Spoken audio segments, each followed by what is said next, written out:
It's all the truth for certain. We can get high and we can get by, living on the other side of Jordan.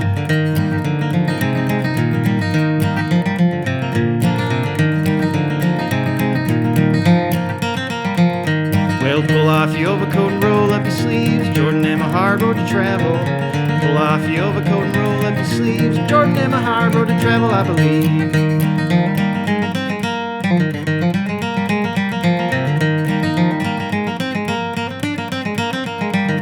Well, the public schools and the highways creating quite an alarm. Get a countryman educated just a little and he ain't gonna work on the farm.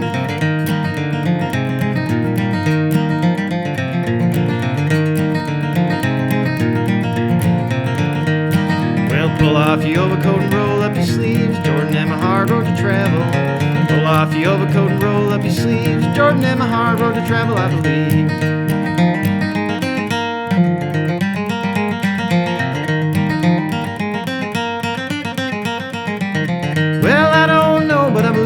Right, the auto ruined the country. Well, let's go back to the horse and buggy and try to save some money.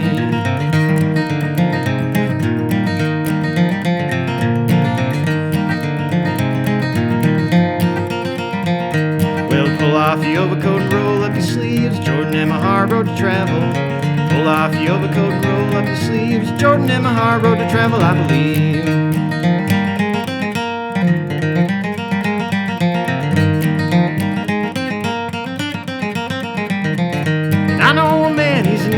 His tabernacle's always full. People come from miles around just to hear him shoot the bull.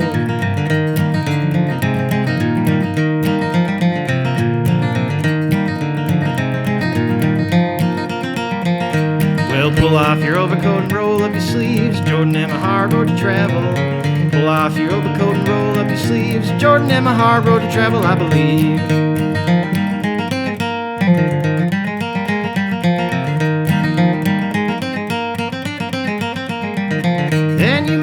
About your evangelist, we talk about Mr. Ford too, but Henry scared more hell out of folks than the evangelists do.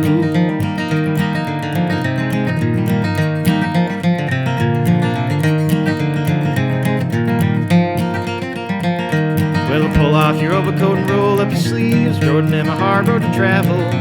Pull off your overcoat and roll up your sleeves. Jordan and my hard road to travel, I believe.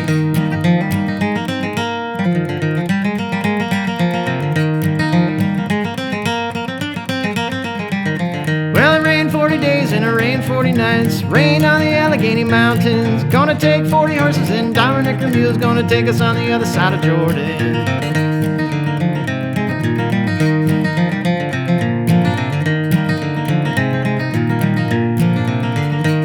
So pull off your overcoat and roll up your sleeves. Jordan and my hard road to travel. Pull off your overcoat and roll up your sleeves. Jordan and my hard road to travel, I believe.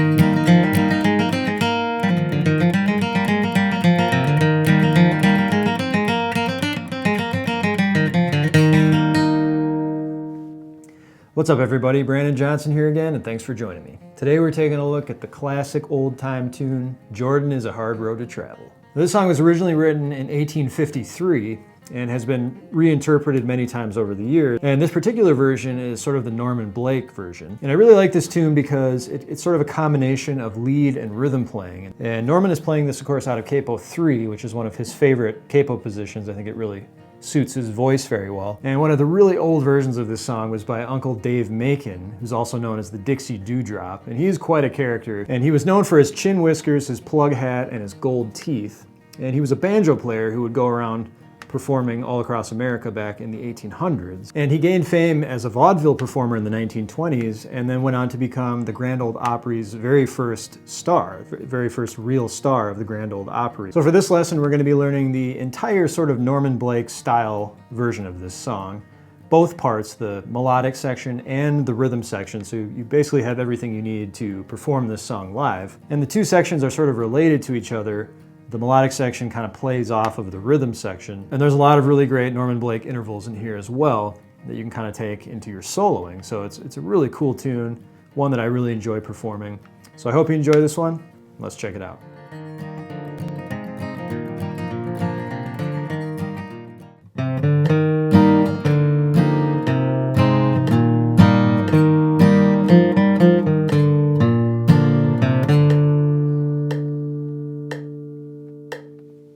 let's check out Jordan M. A Hard Road to Travel. This is a real classic Norman Blake tune. And we're playing this out of capo 3 here. And that's a really typical kind of capo position for Norman Blake. I think it really fits his vocal range really well. And it's not just Norman Blake. You hear a lot of other pickers using this capo position as well. So this is the first of kind of 2 lead parts that Norman likes to play. This particular one, this first one here, he plays after the verses. And the second lead part, which is a little more intricate, he likes to play after the chorus on this particular tune. So we're starting out here with a 2-note pickup. We're playing it out of the C major chord position here. It's going to put us in the key of E flat. And we're going to start here with an open A to a 2nd fret A on an upstroke. And then we're going to land on that 3rd fret A, the root note of the C chord shape. And then we're just going to strum on a downstroke the rest of that C major chord. Now we're just going to do kind of a little bit of a walk down here. This is a cool combination of kind of lead and rhythm playing. We're going to play 2nd fret A with our middle finger, and then we're going to play the rest of that kind of C major chord. We're kind of still holding on to that 1st fret B with our index finger here.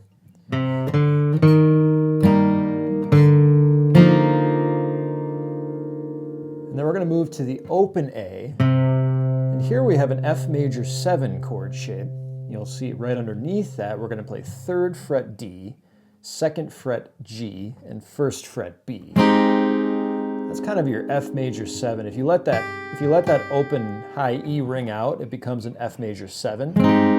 But if you just play those 3 notes, it's kind of just like an F major chord. So I just wrote it as an F major 7, so you can kind of play it any way you like there.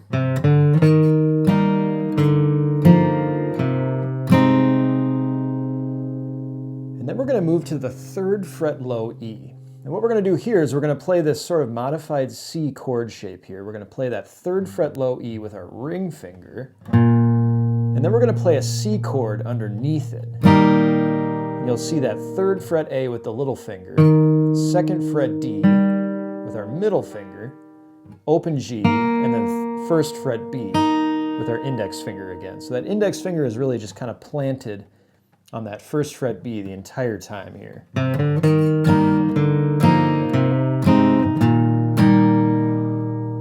Now I have this written out as all downstrokes, although you can add in, and in fact you should add in some more nuance to this. You should add in a couple of upstrokes,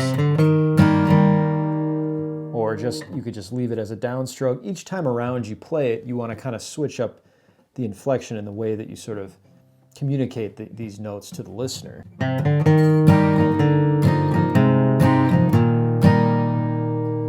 Okay, and then moving into measure number 2, we have 3rd fret A again, and then a downstroke on that C major chord. And then we have a little lead line here. We're going to be playing this out of the open D string to 2nd fret D to open. I like to play that with my middle finger.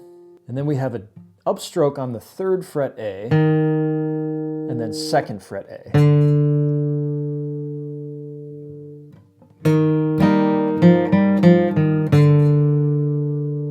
That 2nd fret A there, that's an 8th note. And then you'll see upstroke 3rd fret E. That's going to be our G chord there. So we're going to play that G chord right after that.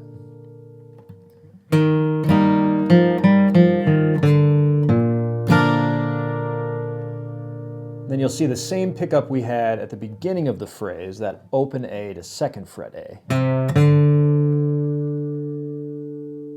So let's play measures 1 and 2 now, all the way through to the metronome. 1, 2, 3, 4, 2, 2, 3, 4.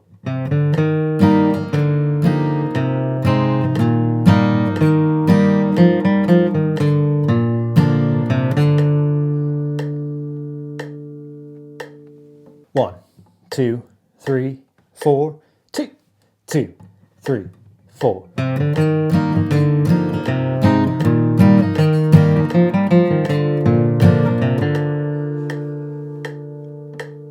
One, 2, 3, 4, 2, 2, 3, 4.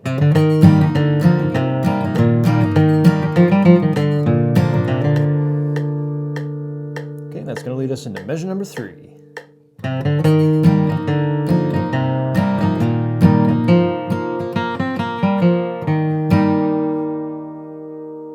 Okay, so measure number 3 is identical to measure number 1, so we already learned this, which is nice. So if you remember, we're going to start on that 2-note pickup, that open A to 2nd fret A, and then 3rd fret A, downstroke on the C chord, 2nd fret A, downstroke on the C chord again without that D, and then we have the open A with that sort of F major chord shape. And then we have our modified C chord. This is a really good practice for kind of alternating bass. Remember, we're adding in kind of upstrokes here and there as you see fit. And then in measure number 4 here, we have an interesting phrase. That's going to be over a G chord. So we're going to play a downstroke on that open D.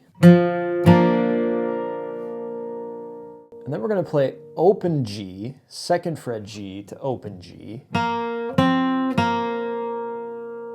And then upstroke on the 2nd fret D to open D.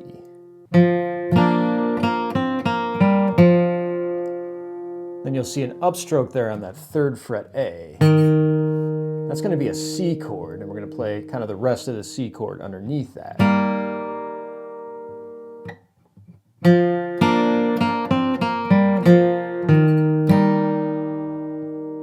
Okay, let's play measures 3 and 4 now, all the way through to the metronome. 1, 2, 3, 4, 2, 2, 3, 4.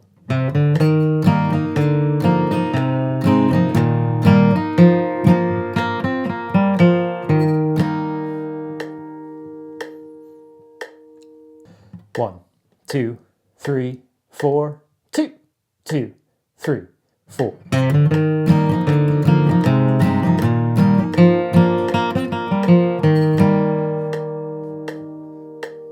1, 2, 3, 4, 2, 2, 3, 4.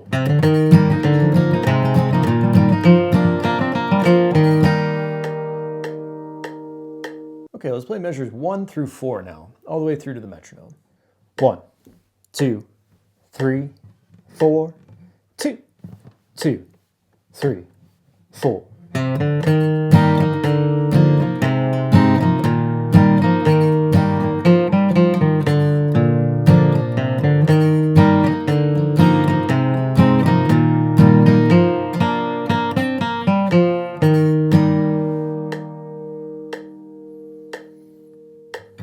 One, 2, 3, 4, 2, 2, 3, 4.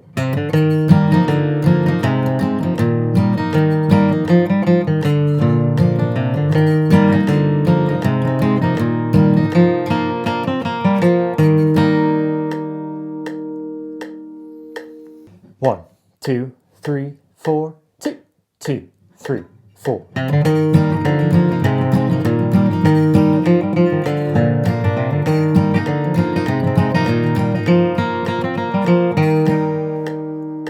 Okay, and that leads us into part 2.